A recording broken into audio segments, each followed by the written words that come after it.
ஆண்டவராகிய இயேசு கிறிஸ்துவின் நாமத்தினால் உங்கள் யாவருக்கு என்னுடைய அன்பான வாழ்த்துக்களை நன்றி நான் தெரிவித்துக் கொள்கிறேன்.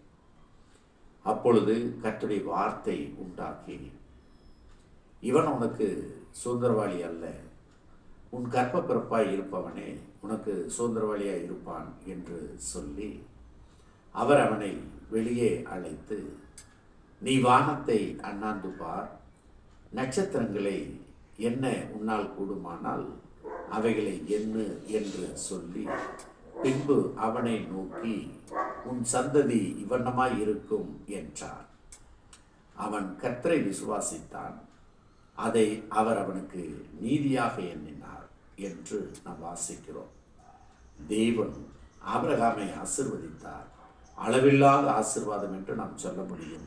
அதற்கு அடையாளமாகத்தான் வானத்தின் நட்சத்திரங்களை என்ன கூடுமானால் என்ன என்று சொல்கிறார். அவ்வளவாய் ஆபிரகாமை தேவன் ஆசீர்வதித்தார். அவருக்கு நாம் நன்றி சொல்வோம்.